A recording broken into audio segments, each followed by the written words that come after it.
এখানে সবচেয়ে সেন্সিটিভ হচ্ছে ছাত্র ওখানে বসায়। আমি জানি না ছাত্রদের সাথে আরো কাজ। ছাত্র জনতার অভ্যুত্থানে ক্ষমতাচ্যুত প্রধানমন্ত্রী শেখ হাসিনার সাম্প্রতিক তথাকথিত ইমেল সাক্ষাৎকারগুলো আসলে সুচিন্তিত ও ব্যয়বহুল PR নাটক, এমন দাবি তুলেছেন প্রধান উপদেষ্টার প্রেস সচিব শফিকুল আলম।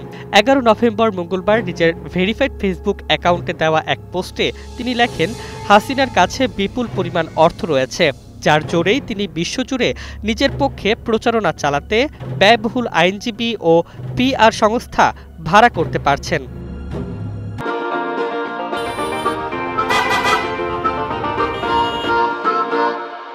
শফিকুল আলম তার পোস্টে তুলনা টানেন উগান্ডার কুখ্যাত এক নায়ক ইদি আমিনের সঙ্গে। তিনি লিখেন, আমিন নিজের জনগণের ওপর গণহত্যা চালিয়ে নির্বাসনে গিয়ে নীরব ছিলেন, কিন্তু হাসিনা নির্বাসনে থেকেও সক্রিয়। পার্থক্য একটাই, টাকা।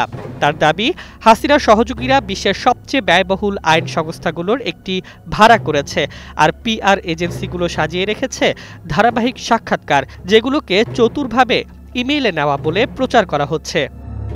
পোস্টে তিনি আরও লেখেন, পশ্চিমা সাংবাদিকরাও নিশ্চিত নন সেই উত্তরগুলো সত্যি হাসিনা দিচ্ছেন নাকি তার টিম লিখে দিচ্ছে।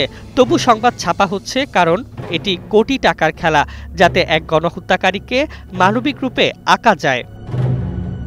শফিকুল উদাহরণ টানেন ডমিনিক স্ট্রস কান ও চিলির এক নায়ক পিনোশের, যারা টাকার জোরে আইনি রক্ষা পেয়েছিলেন কিন্তু শেষ পর্যন্ত বিচার হাত থেকে বাঁচতে পারেননি। তিনি সতর্ক করেন, আগামী সপ্তাহগুলোতে হাসিনার আরও ইমেল সাক্ষাৎকার প্রকাশ পাবে পশ্চিমা ও ভারতীয় গণমাধ্যমে, কিন্তু এগুলোর কোনোটি বিশ্বাসযোগ্য নয়।